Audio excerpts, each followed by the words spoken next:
그리고 뭐니 뭐니 해도 닭 한 마리 쇼의 정수인 이거. 장작구이 나왔습니다.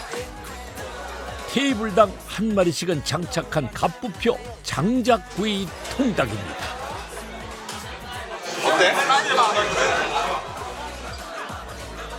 사실 어디서도 볼 수 있는 흔한 메뉴 같지만요.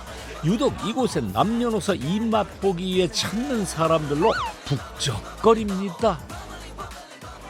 아 진짜 이 맛은 누가 내는지 몰라도 정말 아니 맛있어. 그리고 그 청소 향도 이 고기에 배어가지고 내는 콩즈의 그 냄새도 나면서 너무 조합도 잘 되고 그리고 소스도 또 신의 한 수. 저희도 거의 50분 넘게 기다려서 먹은 건데 일반 옛날 통닭이라 생각을 했는데 껍질도 다르고 약간 향도 다른 느낌이라 오히려 좀 더 색다랐던 것 같아요. 과연 이 장작구이 통닭엔 어떤 맛의 비밀이 숨겨져 있을까요? 잠시 주방에 실례 좀 하겠습니다. 때마침 장작구이를 준비 중인 모양인데요.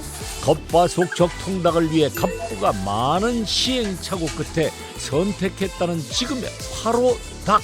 저희가 다 굽는 시간이 1시간에서 1시간 10분 정도 굽기 때문에 한 영업시간에 맞춰서 1시간 전 정도부터 준비하고 있습니다. 민낯의 화로 닭이 손님 맞이를 위한 겉바속촉 통닭으로의 변신을 준비합니다.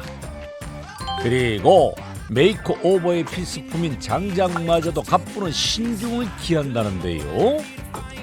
그 상수리나무라고요. 참나무가 일종의 하나입니다. 참나무의 장점이 불이 잘 붙고 그 열 전도가 높아서 오랫동안 뜨겁게 화력을 유지할 수 있어요. 그 향이 좋고 그 훈연했을 때 그 음식의 향도 잘 배고 너무 좋습니다.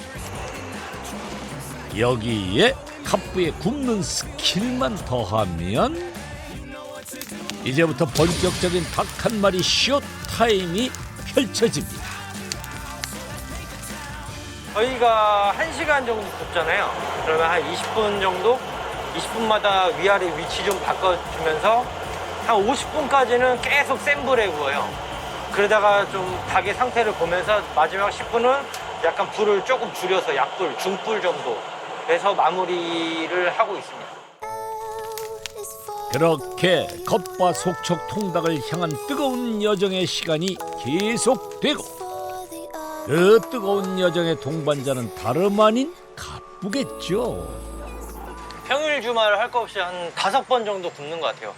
하루에 최소 5시간, 6시간 정도는 불 앞에서 계속 있을 수밖에 없습니다.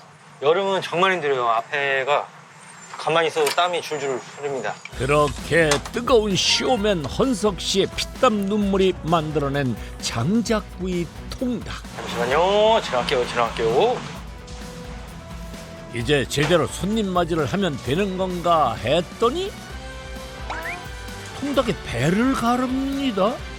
이게 대체 뭐 하는 건가요? 밥을 처음에는 닭 안에 넣어서 밥을 했었는데 지금 이렇게 따로 하게 된 이유는 쌀이 익는 정도와 고기가 익는 정도가 좀 다르더라고요. 이렇게 밥을 따로 분리해서 하니까 닭고기도 퍽퍽하지 않고 적절하게 잘 익는 것 같습니다. 그리고 저건 고가의 몸값 자랑하는 능이버섯? 거기에 표고버섯까지? 이 버섯들로 도대체 뭘 하려는 건가요? 안에 능이 찰밥을 넣은 장작구이고 또 뭐 송이버섯 같은 뭐 다른 재료도 많이 써봤어요. 근데 이제 구웠을 때 가장 향이 잘 나는 거는 이제 능이버섯이더라고요. 그래서 능이하고 표고버섯을 적절하게 섞어서 사용하게 됐습니다. 그리고 능이버섯 찰밥에서 갑부가 중요시 여기는 한 가지, 바로 쌀의 비율입니다. 찹쌀하고 일반 쌀은 한 4 정도 들어가고 승미는 한 2 정도 들어갑니다.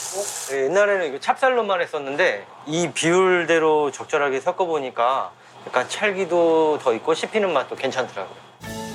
그렇게 배합한 쌀을 버섯 불린 물에 넣어 밥을 지어내는 갑부. 그러다 보니 당연히 와, 버섯이 엄청난다. 아, 그 향 저도 느껴보고 싶네요. 안녕하세요.